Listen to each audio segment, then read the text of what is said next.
Hello friend, this is me, your host. Welcome back to our channel.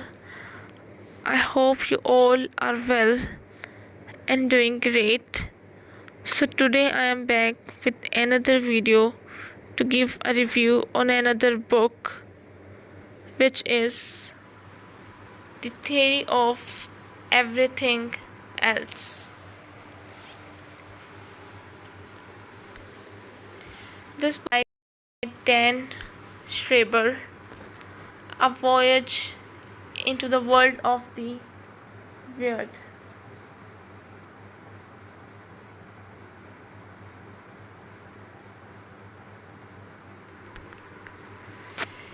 It was late one Friday night in 1985 when Gary Mullis decided to use the outhouse of his Californian countryside cabin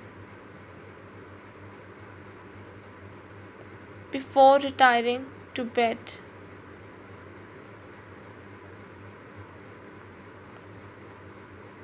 Grabbing a torch, he made his way downhill towards the toilet,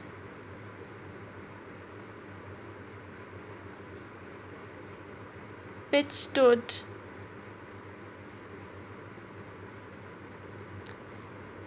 just 50 feet away. As Mullis neared it, he suddenly became aware of a bizarre glow emanating from under a nearby fir tree.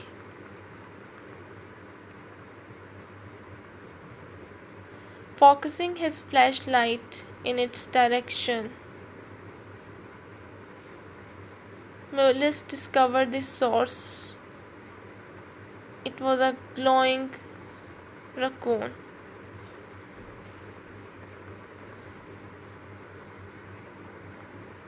"Good evening, doctor," said the raccoon. "Hello," replied Mullis.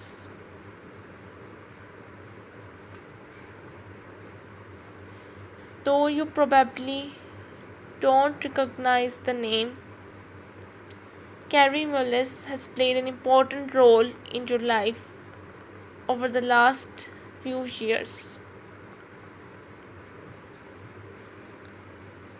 It's thanks to him that millions of people didn't die during the recent coronavirus pandemic.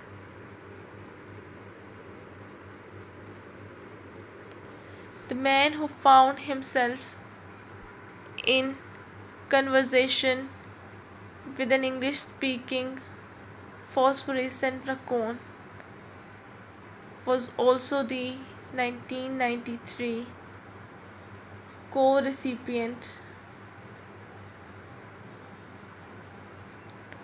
of the Nobel Prize in Chemistry for his invention of the polymerase chain reaction."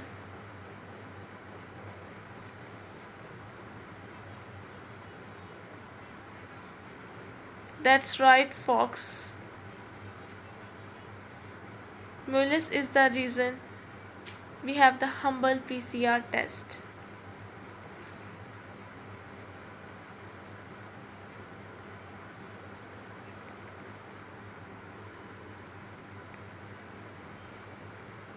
Gary Mullis died suddenly in August 2019, only just missing out on witnessing how his invention would become so important to a world shut down by a rampaging global disease.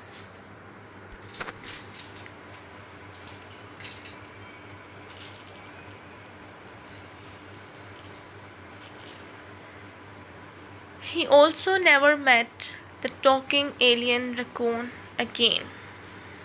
He would have loved to have written up an academic paper about the whole encounter. But due to the irreproducible nature of the event,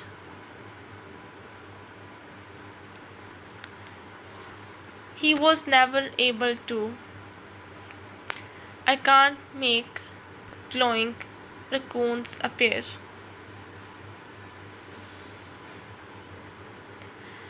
I can't buy them from a scientific supply house to study, he wrote.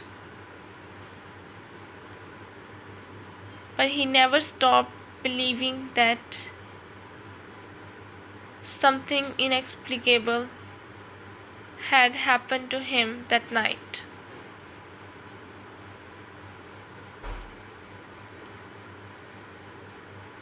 It's what science calls anecdotal, he wrote.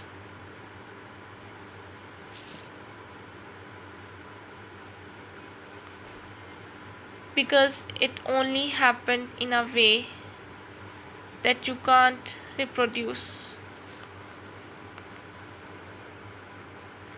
But it happened.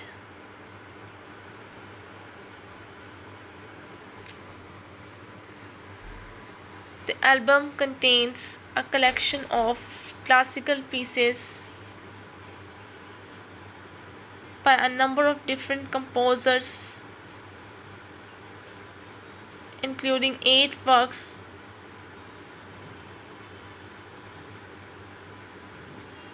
3 by Chopin and 1 each by Beethoven, Schubert, Brahms, Debussy, Grieg, Schumann.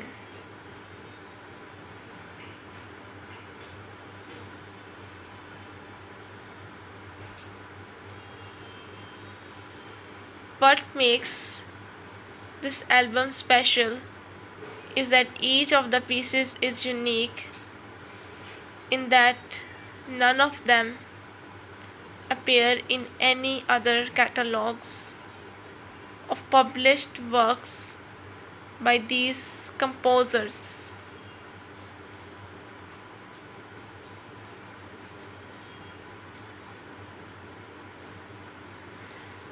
This is because all of the composers wrote these pieces long after they had died. Brown was a medium, and it was through her that they imparted their tunes from the other side.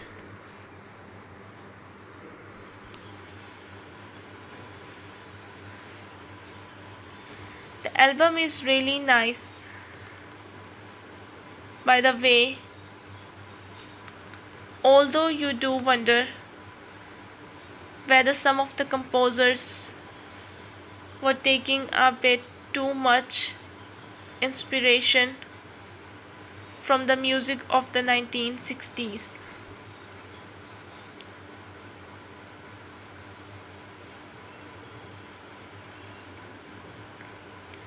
Greg was definitely watching too much Spider-Man on the TV when he composed Shepherd Piping, as the music bears a strong resemblance to Spidey's theme tune at the beginning. And Schumann has clearly got Frank Sinatra's latest hit stuck in his head. The opening few bars of his piece being a flat out rip-off of My Way.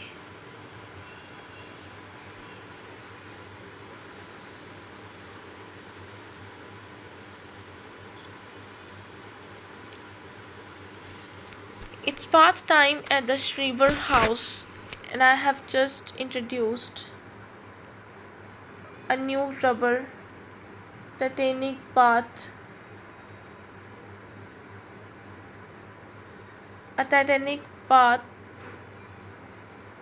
toy for the boys to play with.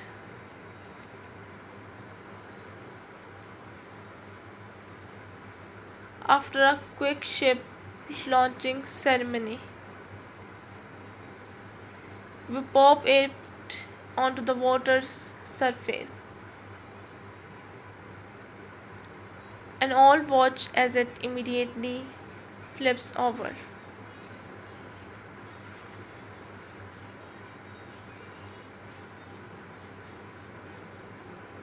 Bit insensitive for official merch, says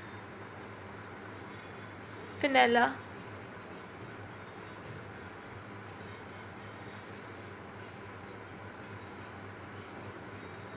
I would picked up the toy a few days before whilst in Northern Ireland visiting the Titanic Belfast Museum gift shop. What an exciting visit that was. After all, it was here in 1911 that the RMS Titanic made its way across a dockyard slipway lathered with soap, mutton fat, and palm hail oil, and slipped down into the sea.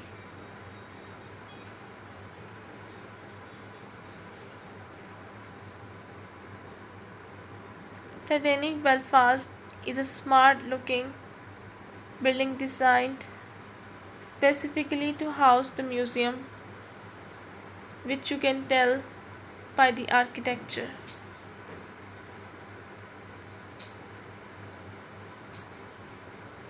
It's created to look like the front of a ship, with massive bow shapes protruding out from three of the four faces of the building's walls.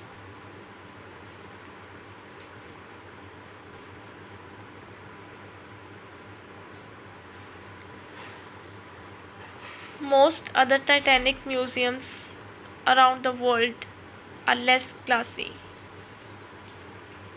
being designed to be outright replicas of the ship itself.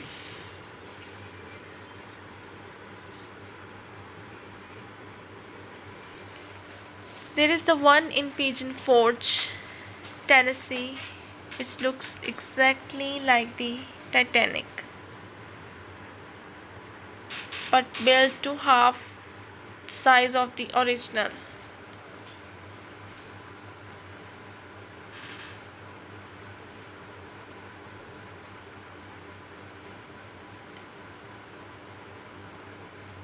It's the largest Titanic museum in the world and it aims to give the visitor a totally immersive experience. Upon entering, visitors are given a boarding ticket with the name of an actual passenger from the historic maiden voyage on it.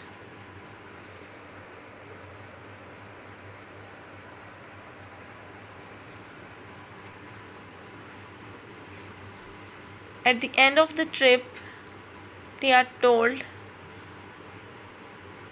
whether or not their ticketed passenger survived the trip.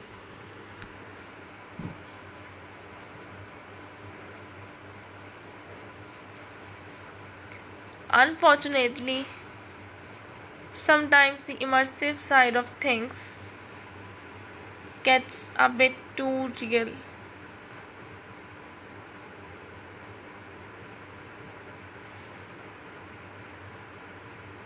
In 2021, 3 people were hospitalized after being hit by an iceberg at the Titanic Museum.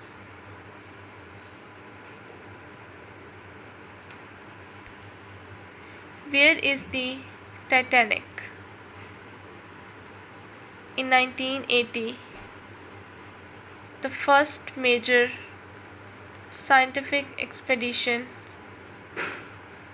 to find the wreck of the Titanic was about to set off.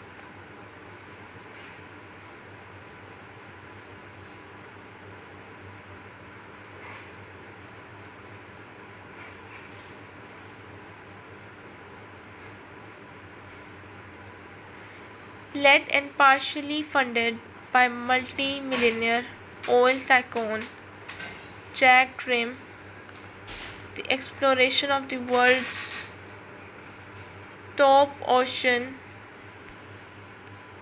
explorers and scientists, including Dr. Fred Spies, whom many regarded as the father of the deep sea research, and Skip Gleason, the world leading deep sea scientist.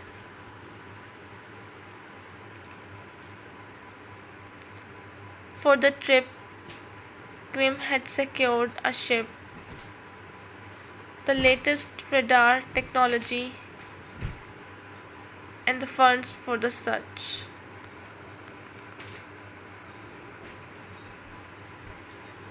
In the hours before departure, Grimm announced one final team member would be joining them on the search. A monkey whom Grimm claimed was going to point out the location of the shipwreck on a map by using extrasensory perception.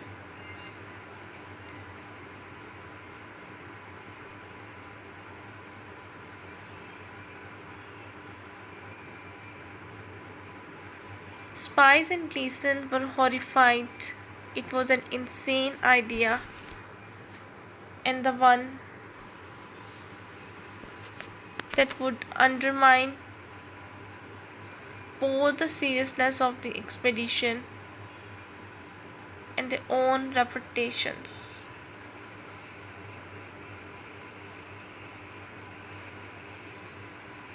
They told Grimm, "It's us or the monkeys." Grimm chose the monkey.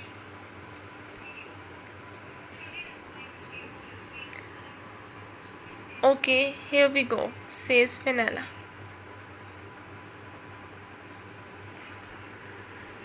"Let's hope the plane doesn't crash." I turned to stare at her.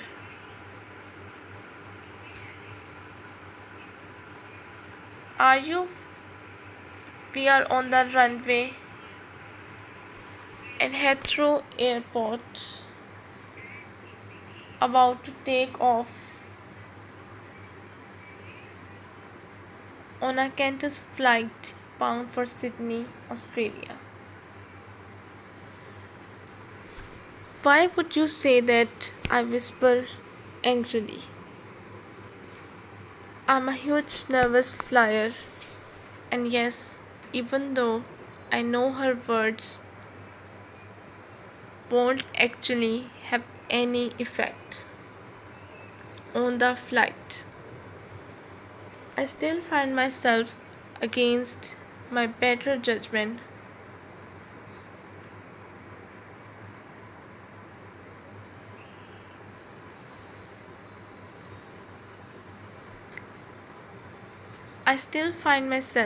against my better judgment, needing to find something wooden to touch.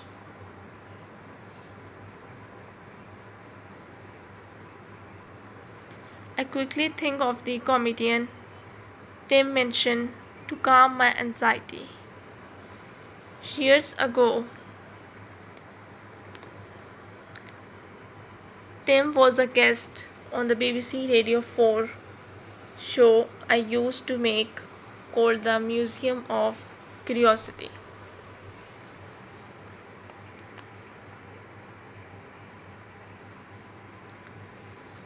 Each episode, guests are invited to donate anything they want to an impossible museum, and Tim donated Tempting Fate.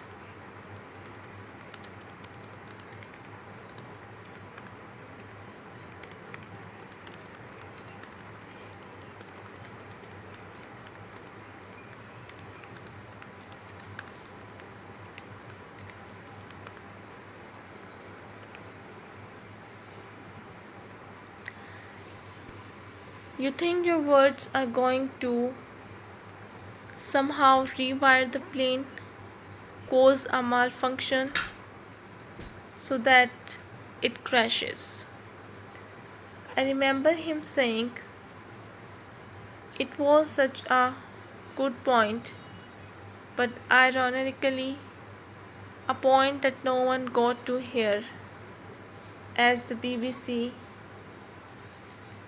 forced us to edit it out of the show at the last minute.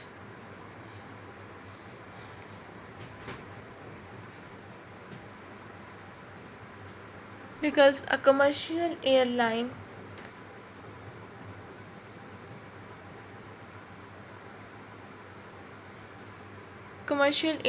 had just crashed into the Atlantic.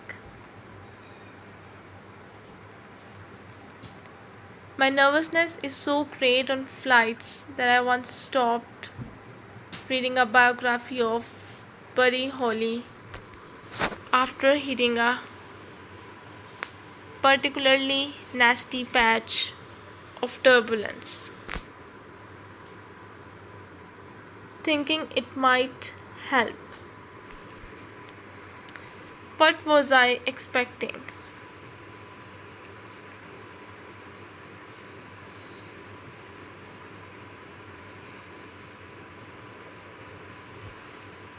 The pilot to get on Tenon and say, could whoever is reading books about pop stars who died in plane crashes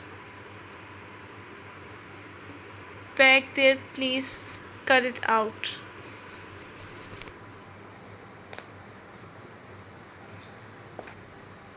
Deciding I was being stupid,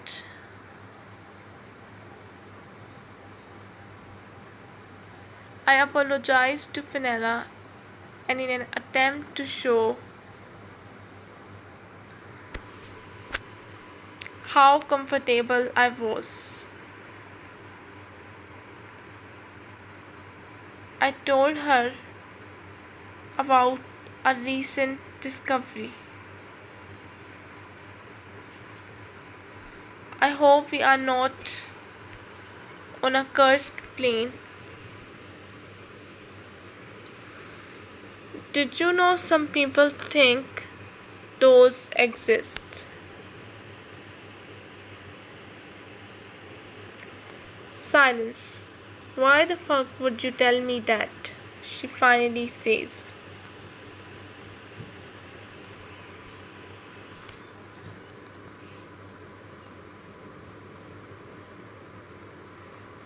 Cursed air. On 29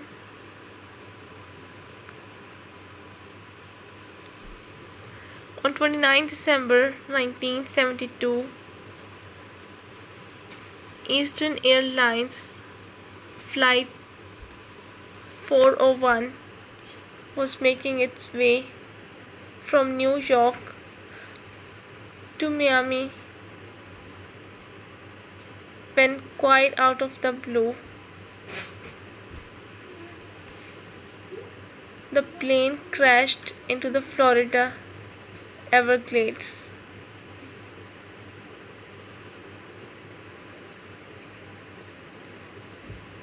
A black box recording would later reveal the crash occurred as a result of the cockpit's session being distracted by a conversation about the Plane's landing gear indicator light not working.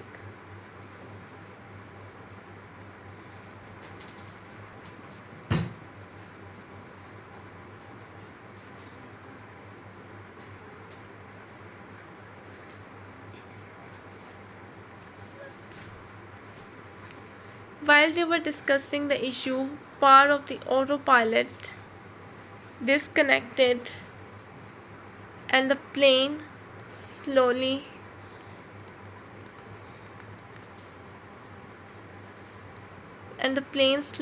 start to descend.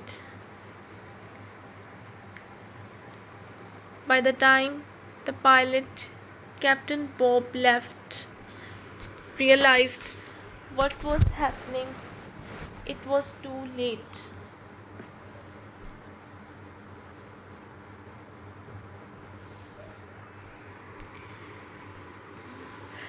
This was the world's first ever major aeroplane disaster involving a twin aisle airliner. In total, 101 people lost their lives, though remarkably, 75 of the passengers survived.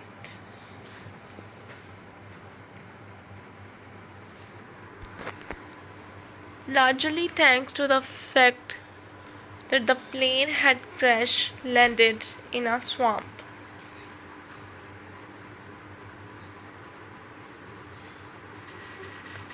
Which absorbed a lot of the energy of the impact. The swamp is quite the hero in the story, even possibly continuing to save lives once passenger had jumped out of the plane.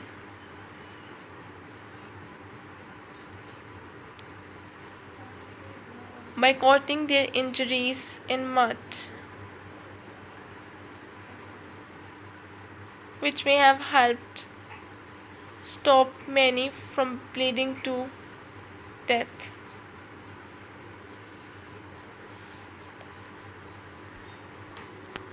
Three empty seats. On 9 December 1980, David Bowie took the stage at New York City's Booth Theatre to play Joseph Merrick in the Broadway production of The Elephant Man.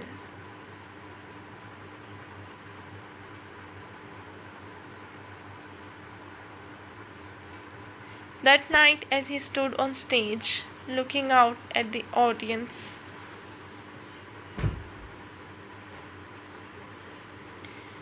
Bowie would have been conscious of three empty seats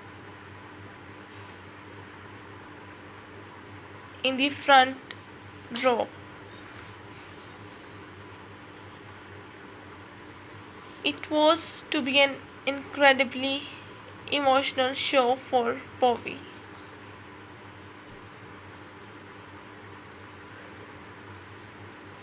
I can't tell you how difficult it was to go on, he would later tell our friend. I almost didn't make it through the performance.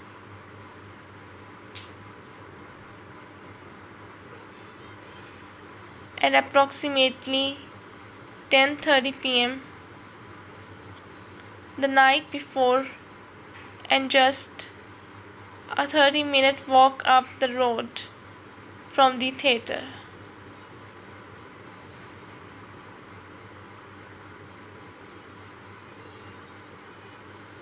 The unthinkable had happened. John Lennon was gunned down by a crazed fan called Mark David Chapman. Chapman killed the former Beatle for the simple reason that he wanted to take the life of someone with great fame.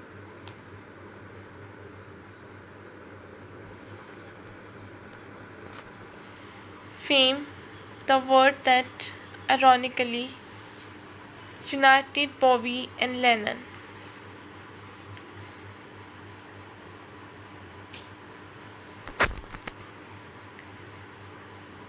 When just 5 years earlier they used it as a title for their only songwriting collaboration,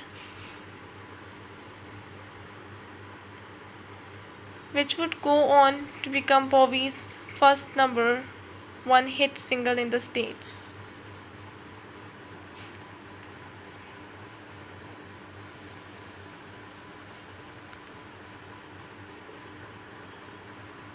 The experience had made friends out of the pair of them, and now that Bowie was back in New York, they had arranged to see each other again.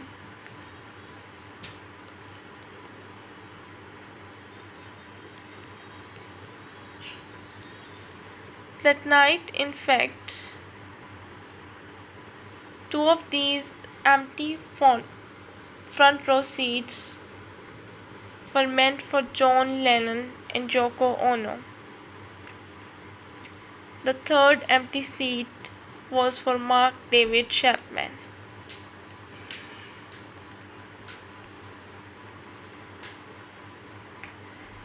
It does seem, on the surface at least, that something mystical was at play here. Even the president himself had inklings that an assassination attempt was perhaps on the cards.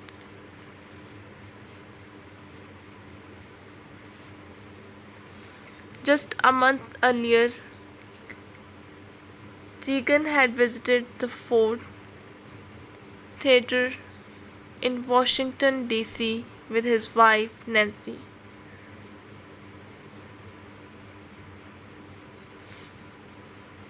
And would later write, I looked up at the presidential box above the stage where A.B. Lincoln had been sitting the night he was shot, and felt a curious sensation.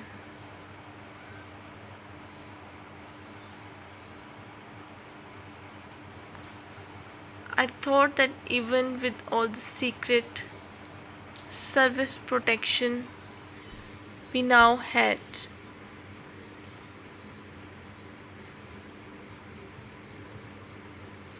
it was probably still possible for someone who had enough determination to get close enough to the president to shoot him.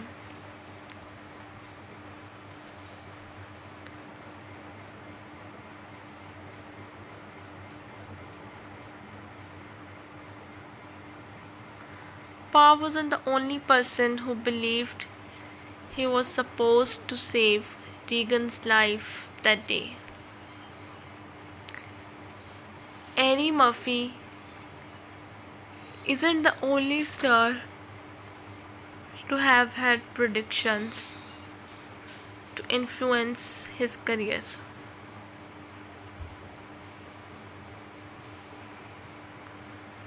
Before reaching decisions about the movie projects he planned to take on, Sylvester Stallone would always consult his astrologist, Mother Jacqueline, to see what the stars said. In fact, wrote Jackie Stallone in her book Star Power.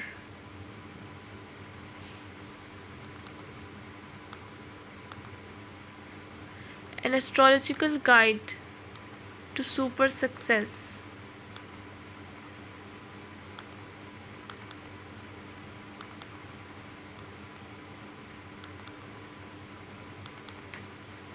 His very first victory with Rocky happened because we jumped on a wicked Mercury retrograde before it jumped on us.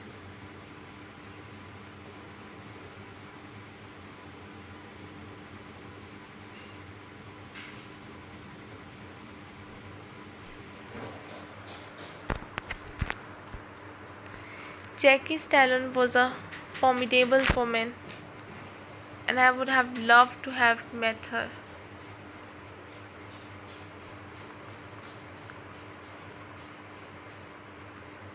Sadly, it was only by emailing her for the fifth time,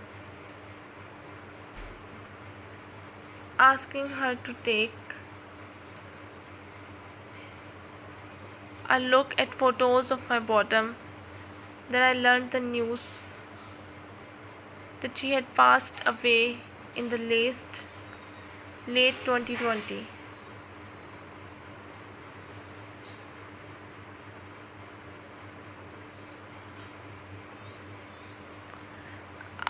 I would somehow miss the announcement, and as a result had been aimlessly emailing her over the last couple of years via her website contact form,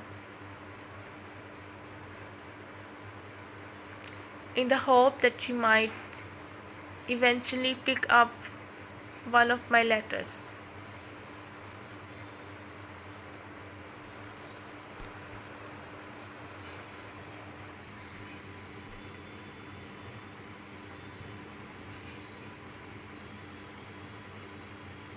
According to an interview that Dr. Matsuoka gave to the Daily Beast, some positive results came out of this whole surprising business.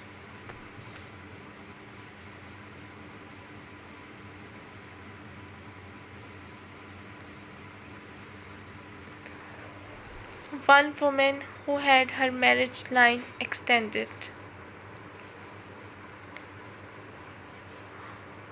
Her older and deficient line indicated that her chance of marrying would peter out sometime in her 20s, would later write to the doctor to tell him that she had got happily married not long after the operation.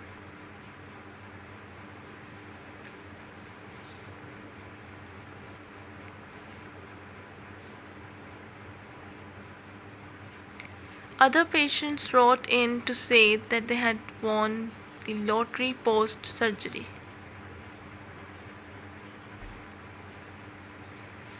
Bizarrely, the Shonen Beauty Clinic where Dr.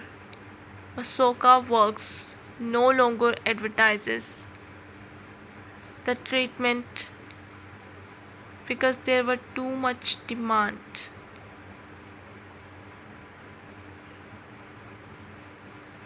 And the emails I sent asking whether the practice remained much like my bottom emails to Jackie Stallone, entirely unanswered, which is just my luck.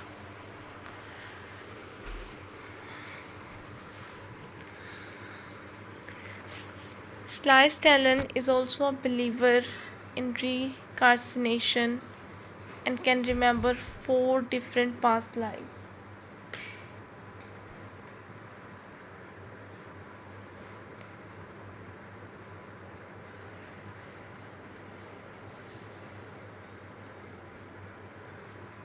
In one life, he was a boxer who was killed by a knockout punch, and in another, He was a French Revolution soldier who was guillotined.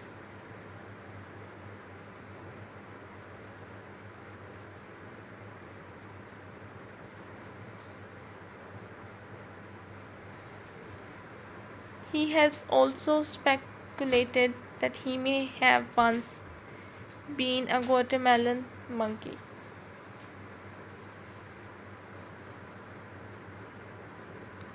Charlatans Charlatans fascinate me,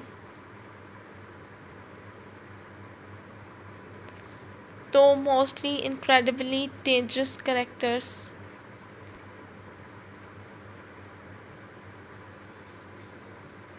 The unintended consequences of their actions sometimes lead to great things,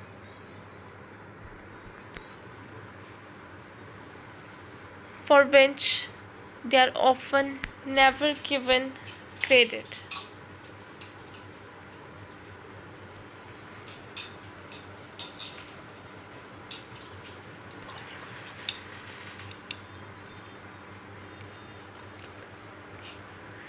Don't get me wrong, though few things give me greater pleasure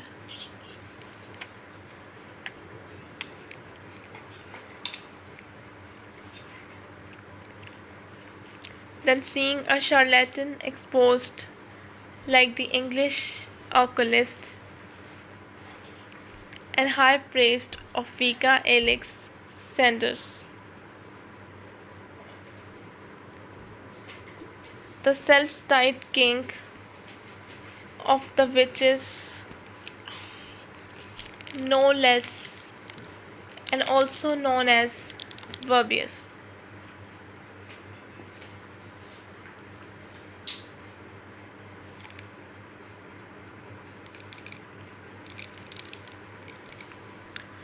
Sanders was exposed for conning his followers when he took members of the press to Elderly Edge in Shire to raise a man from the dead using an ancient summoning.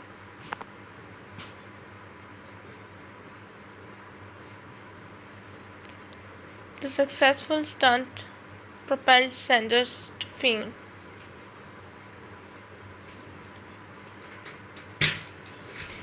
However, years later,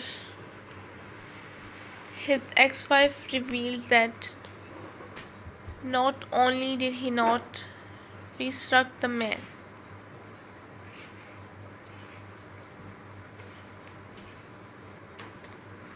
but the summoning itself was just a Swiss roll recipe read backwards. I do sometimes wonder where we had be without them, though.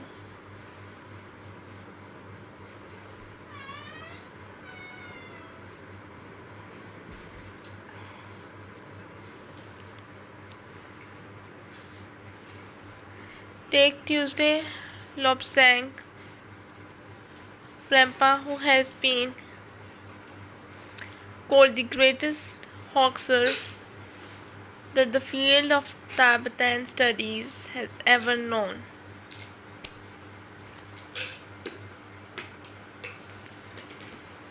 Apparently, the son of an aristocrat who worked for the Dalai Lama's government. Rampa was recognized as an incarnated Tibetan abbot and medical lama.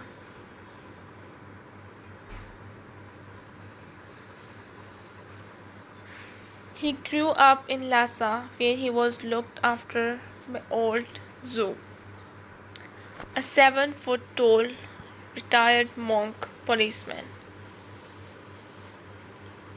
and he later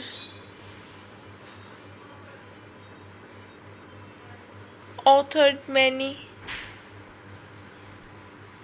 best-selling books, including The Third Eye,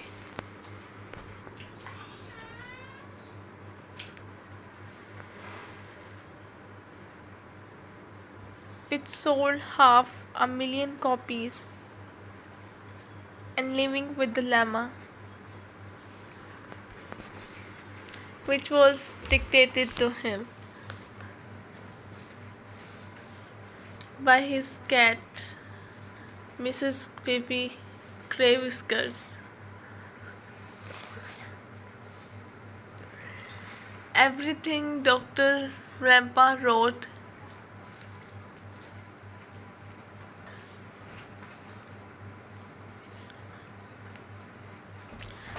is 100% true, says his website to this day.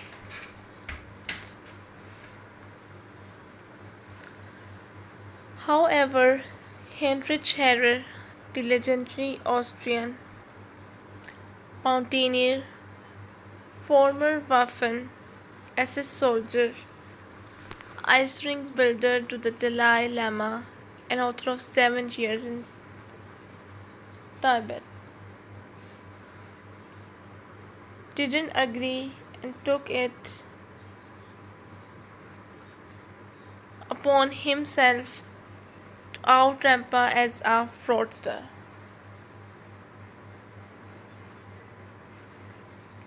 His findings were shocking. Herrer discovered that Rampa had never been to Tibet, didn't speak any Tibetan, and was actually a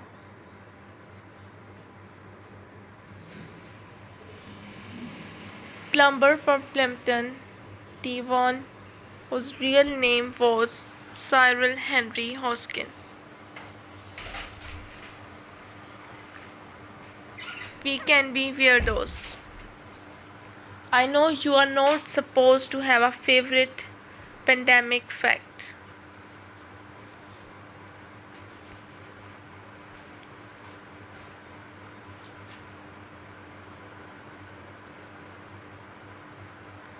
But I'm afraid I do. Here it is. In January 2020, when Wuhan in China became the first city in the world to be thrown into lockdown thanks to a rampaging deadly virus.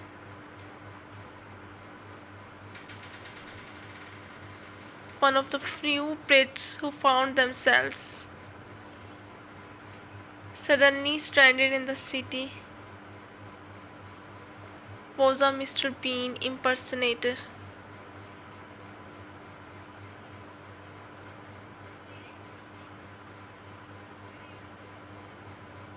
It's funny how life works out, isn't it? For many, this would have been the worst moment of their lives. For Nigel Dixon, being impersonator, it was as if this were the moment towards which his life had been always driving him.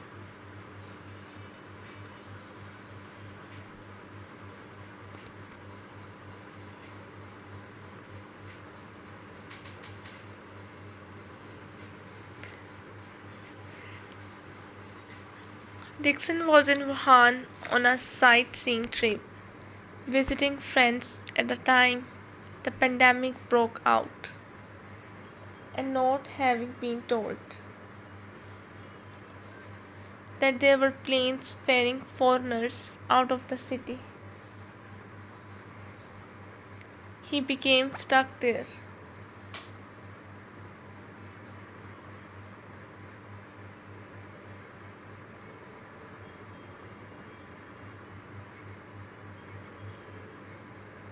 By the time he learned of another chance to fly out.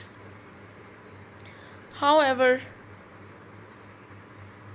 He would already decided to stay, worried that he might harm others by passing on the disease should he have already caught it.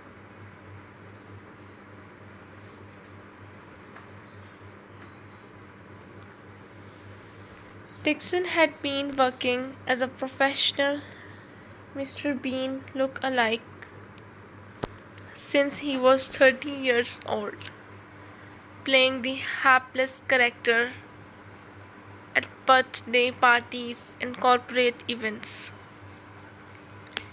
He wanted more, though, and had been traveling to the city of Wuhan.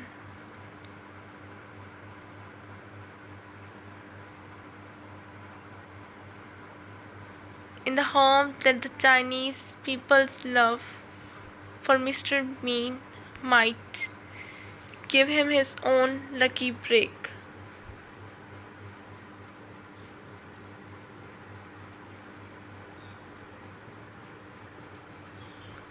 But it had never quite happened. Now holed up in a pokey Wuhan apartment, stuck inside thanks to the government imposed lockdown.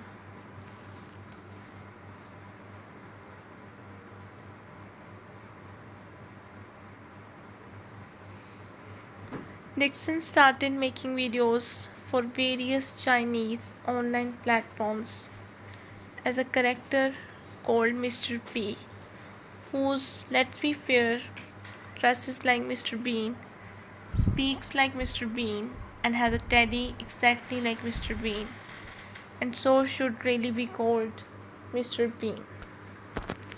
So this is all we have from this book. I hope you guys liked it. If you did, don't forget to press the like button. I'll be back with another video with another book to give a review on. Till then, just take care and goodbye.